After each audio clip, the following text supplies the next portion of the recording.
नाजरीन, रुपया पैसा में आपको खुशामदीद कहते हैं। मैं हूं अली नासिर। आज जिस मौजू के ऊपर हम गुफ्तगू करेंगे वो तो टेक्सटाइल सेक्टर से जुड़ी हुई है, लेकिन मैं आगाज़ प्रोग्राम का करता हूं क्योंकि कल बात हम कंक्लूड नहीं कर पाए थे FDI के रिलेशन से, यानी फॉरेन डायरेक्ट इन्वेस्टमेंट। इसका ताल्लुक ज़ाहिर बात है हर सनत से किसी न किसी तरीके से जुड़ जाता है, और सच पूछें तो टेक्सटाइल से भी जुड़ जाता है।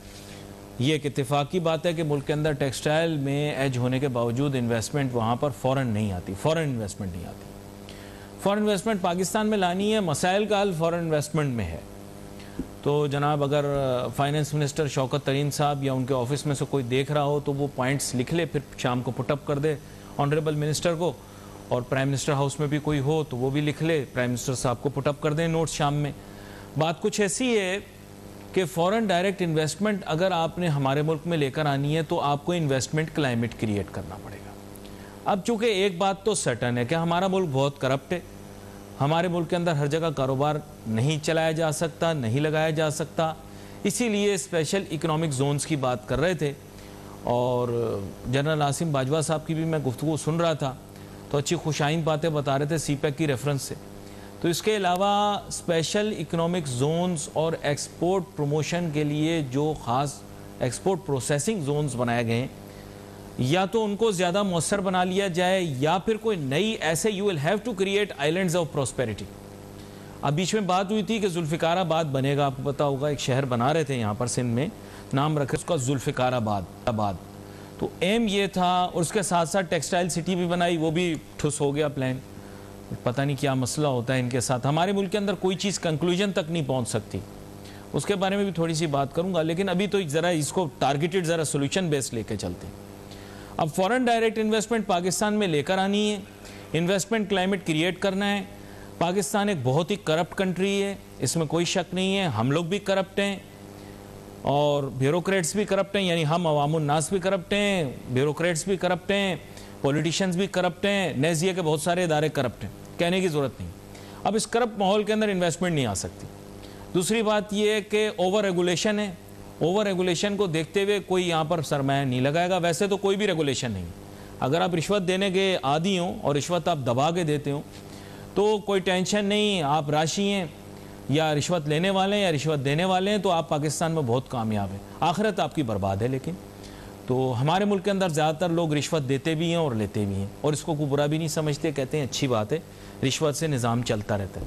तो आखिरत में इनका क्या होगा ये तो आपको पता ही, दुनिया में जो बेड़ा गर्क हो रहा है वो तो आप देख ही रहे हैं, तो मुझे बताने की ज़रूरत नहीं है। अमाल आप लोगों के आपके सामने, मैं कोई यहाँ माशरे की इस्लाह करने नहीं आया, मैंने आइडियलिज्म छोड़ दिया। अब अगर इन्वेस्टमेंट पाकिस्तान लाते हैं तो स्पेशल इकोनॉमिक जोन क्रिएट करें, special industrial area zone, special industrial zone create करें, स्पेशल इंडस्ट्रियल एरियाज क्रिएट करें और बस आइसोलेट कर दें। एक से स्टार्ट करें, आप एक बनाएं पाकिस्तान के अंदर। आप लोगों से तो बनने का नहीं है, या पीर बाबा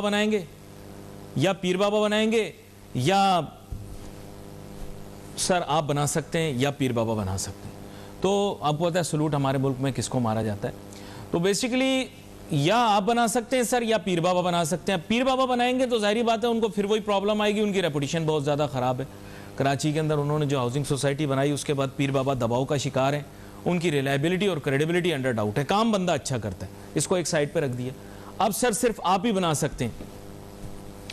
अब सर अगर हम सिर्फ CPEC अथॉरिटी के अंडर में चलेंगे, यानी जनरल आसिम बाजवा के अंडर में चलेंगे, तो सर वो फिर सिविलियन एडमिनिस्ट्रेशन के तहत आ जाएगा, वो CPEC मंसूबा हो जाएगा। कोई चाइनीज़ के साथ पैसे लगाना, चाइनीज़ दुनिया को पसंद नहीं है सर। मैं आपके साथ सर मुकालमा कर रहा हूँ, आप समझ रहे हैं, मैं समझ रहा हूँ। आप पता है प्रोग्राम को वही इदारे देखते हैं जो मुल्क के अंदर बहुत ज़्यादा अपर एचेलॉन्स ऑफ वर्ल्ड पावर के अंदर मौजूद हैं। मुझे लोगों को समझाने की ज़रूरत नहीं, मैं आप ही से मुखातिब हूँ। सर अब मसला ये है, चाइनीज़ के साथ कोई बिजनेस नहीं करना चाहता, चाइना को कोई नाम भी नहीं सुनना चाहता। अगर आज मैं जर्मनी की किसी कंपनी को कहता हूँ कि आओ पाकिस्तान में आके पैसा लगाओ और हम आगे उसके सामने डांस करना शुरू कर दें, यानी हम लोग अवाम पाक चीन दोस्ती शू शाँ पू पा टू टा, तो अपना पैसा वापस ले जाएगा, वो नहीं लगाएगा अपना यूरो पाकिस्तान के अंदर।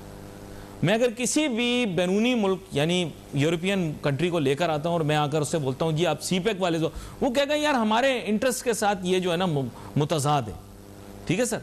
तो ये चैप्टर तो हमारा क्लोज हो जाएगा। अब इंडस्ट्रियल एरिया सर आपको बनाना पड़ेगा, आप बनाएं इंडस्ट्रियल एरिया ऐसा खूबसूरत फर्स्ट क्लास VIP सर, बिल्कुल जैसे हाउसिंग सोसाइटी आपकी बनती है और बेहतरीन बनती है। एक इंडस्ट्रियल एरिया तैयार किया जाए और उस इंडस्ट्रियल एरिया की मैनेजमेंट हाजिर सर्विस के अंडर में होनी चाहिए सर, ताकि वहाँ पर जो है ना सड़कों का निज़ाम फर्स्ट क्लास और FWOs की सड़कें बनाएं सर।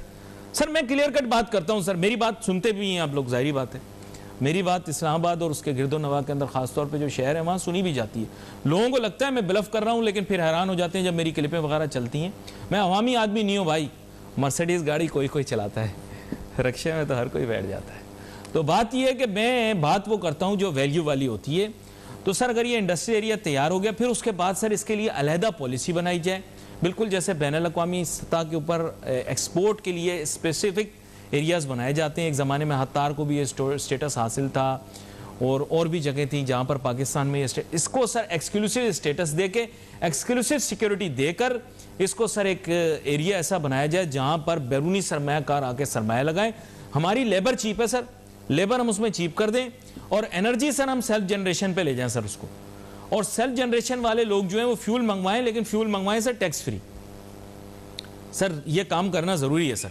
आपसे मेरी डिस्कशन जारी है सर, आवाम को कुछ को समझ में आ रही होगी, कुछ को नहीं आ रही होगी, लेकिन सर अगर ये काम हो जाए फर्स्ट क्लास हो जाएगा। एक ब्रेक लेते हैं, ब्रेक के बाद वापस आते हैं सर, इसको मैं मन तक पहुंचा के आगे पे टेक्सटाइल के शोबे की जानिब जाते हैं। Let's take a short break.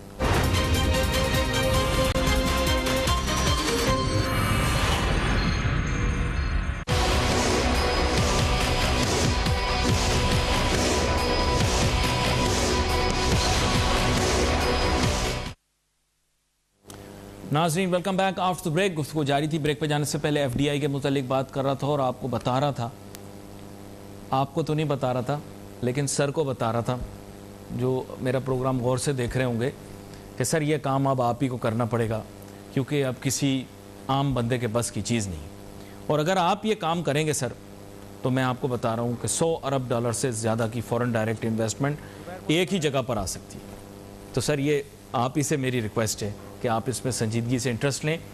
General Asim Bajwa साहब भी अच्छा काम कर रहे हैं, लेकिन ज़ाहिर बात है वो CPEC अथॉरिटी को देख रहे हैं। China is not that much of a brand name जिसकी वजह से लोग वहाँ इन्वेस्ट करें। खैर आगे चलते हैं, मेरे साथ बहुत ही अहम मेहमान शामिल गुफ्तगू है जनाब ज़ुबैर मोतीवाला साहब, किसी तारुफ के मोहताज नहीं, कराची के बिजनेस लीडर हैं। वेलकम करता हूँ सर आपको शो पे।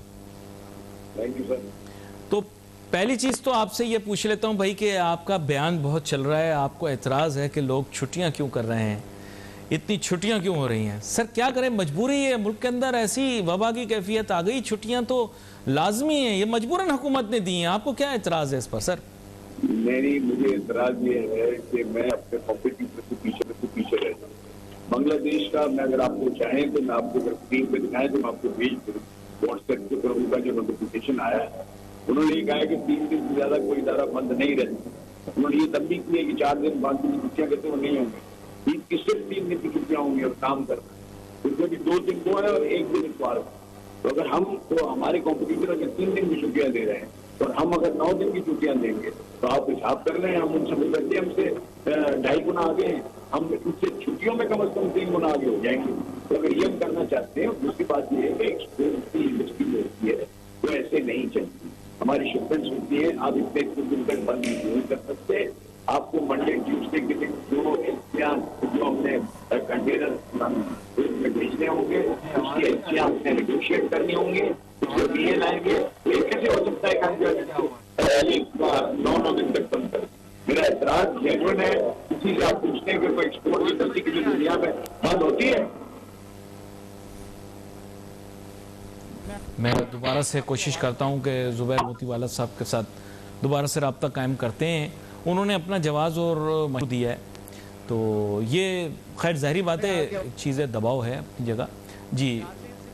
तो यासीन सिद्दीक साहब भी हमें ज्वाइन कर रहे हैं और साबिक चेयरमैन एप्टमा भी रहे हैं। एप्टमा और दीगर ताजर जो सनतकार इदारे हैं उसमें अहम ओहदों के ऊपर फायज रहे हैं। सर आपको भी वेलकम करता हूँ यासीन सिद्दीक साहब। Thank you sir, thank you. Yasin Siddique साहब, आपकी गुफ्तगू से पहले मुख्तसर बात ज़ुबैर मोतीवाला साहब से हुई।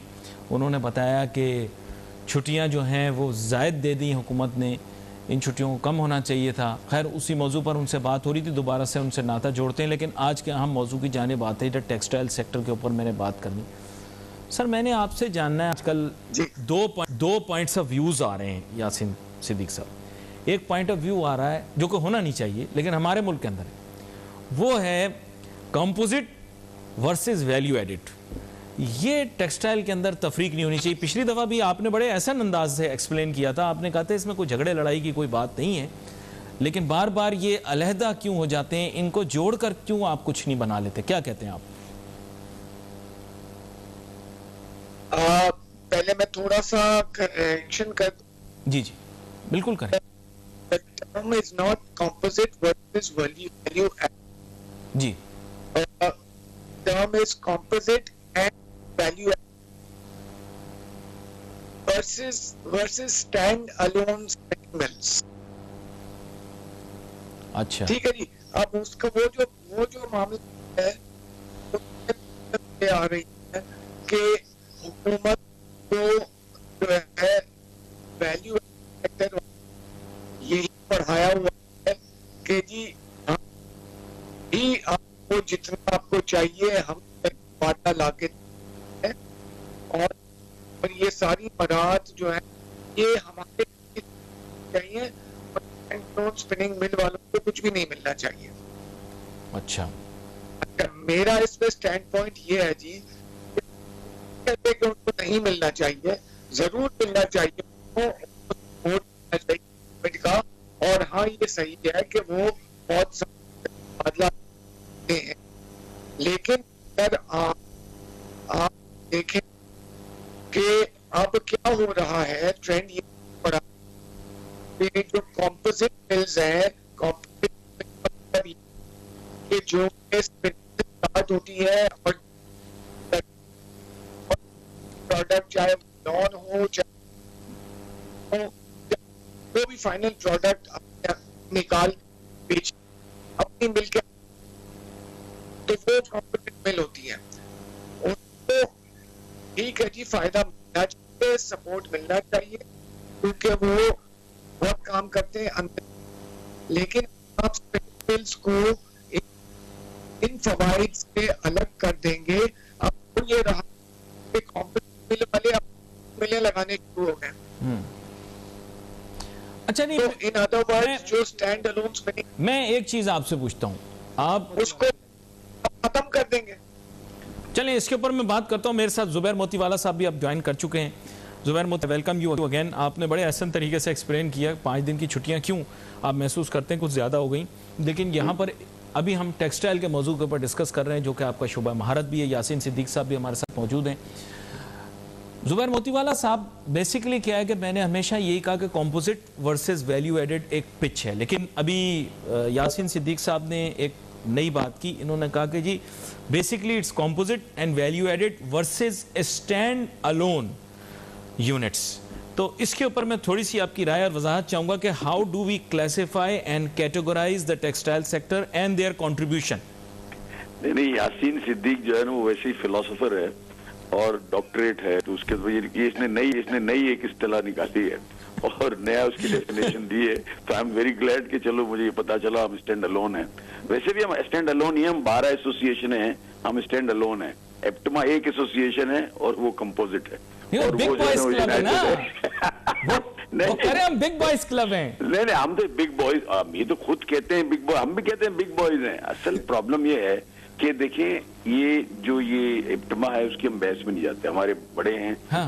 हमारे साथी हैं और हम एक साथ मिलकर काम करना चाहते हैं। ये हमारे पीछे ऐसी बातें करते रहते हैं, हमें हमेशा आती हैं खबरें। आज आपने उनके सामने दे दी, कोई बात नहीं, चलें ठीक है, वो तो हमको पता ही होता है वो क्या बात करते हैं। और बात ये है कि ये क्या बनाते हैं, धागा कौन इस्तेमाल करता है, वैल्यू एडेड सेक्टर। धागे से क्या बनता है, कपड़ा, कपड़े से प्रोसेसिंग होती है, इसके बाद गारमेंट बनता है। ये सारे सेक्टर की जितनी एसोसिएशनें हैं वो सब हमारे फोल्ड में है, जिसका नाम है capita, council of all Pakistan textile association. एप्टमा इसलिए हमने उसको नहीं लिया कि वो हमारे रॉ मटेरियल मैन्युफैक्चरर हैं। अब उसके अंदर जो कंपोजिट यूनिट हैं, हाँ। जितने की ये बात करें सब हमारे मेंबर हैं। आप जिसके नाम ले लें वो हमारे साथ मेंबर हैं और हम वैल्यू एडेड सेक्टर के अंदर हमारे मेंबर। लेकिन अपार्ट फ्रॉम दिस देखें, सबका अपना अपना काम है, करना चाहिए। हम इनके लिए भी आवाज बुलंद करते हैं। जब गैस का मामला होता है तो हम ये नहीं कहते कि एप्टमा को फैसिलिटेशन न करें, हम कहते हैं बिल्कुल करें। जब मैं लड़ता हूँ उसके लिए तो मैं सबके हुकूक के लिए लड़ता हूँ, आज भी लड़ता हूँ, कल भी लड़ता रहूंगा। कोई मेरा झगड़ा किसी के साथ नहीं है। लेकिन यहाँ सवाल इस वक्त जो है ना, आप मुझे ये बताएं कि कॉटन की इंपोर्ट वागा से सबसे बड़ा आवाज किसका था? सबसे बड़ा आवाज हमारा था कि इसको अलाउ किया जाए। हमने साथ में ये कहा कि कॉटन यान को भी इंपोर्ट किया जाए, जिसके इनकी ओपोजिशन है और राइटली सो, क्योंकि ये यान मैन्युफैक्चरर हैं, तो यान की इंपोर्ट के ऊपर इनकी जो है ना मुखालिफत होनी चाहिए। लेकिन हम ये समझते हैं कि मौजूदा हालात में जब हमारे पास ऑर्डर्स ज्यादा हैं, और आप देखें, मैं एक आपको सिंपल हिसाब किताब देता हूं। बात यह है कि हमारी जो प्रोडक्शन थी कॉटन की पाकिस्तान में, वो 13 million bale, 13.5 million bale touch हुई, फिर इसके बाद कम होते होते 9 और 10 के दरमियान रह रही थी। इस साल और पिछले साल इंतहाई खराब हालात रहे और 6.5-7 मिलियन बेल्स जो है इससे ऊपर नहीं हुआ। जब ये क्रॉप नहीं हुआ तो इस सामने नजर आ रहा है कि 40% रॉ मटेरियल जो हमारे भाई इप्टमा वाले हैं उनको कम पड़ गया। अब इतना ही यान भी कम पड़ेगा, तो अगर इसका मतलब ये कि इतना ही एक्सपोर्ट भी हम कम करें।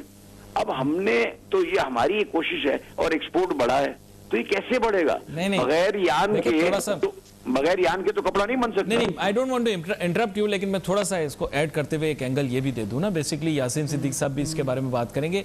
They don't mind the cotton, they say the cotton should come but it should go to them so that they should produce the yarn and give it to you ना। दूसरा कोई कर नहीं सकता, दूसरा कोई कर नहीं सकता, एक होने का सवाल है।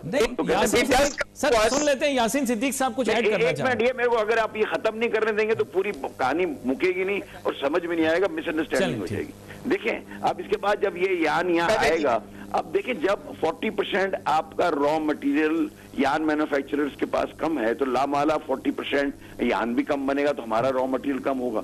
आज हमको रॉ मटेरियल की क्रंच की वजह से प्राइजेस बहुत ज्यादा एस्केलेट हो गई, और जो हमारे सौदे थे पुराने वो कई मिल वालों ने नहीं दिए, ये हकीकत है। और हमने तो वो कैलकुलेट करके हमने आगे जो है ना मेडअप्स बेच दिए, गारमेंट्स बेच दिए, फैब्रिक बेच दिया।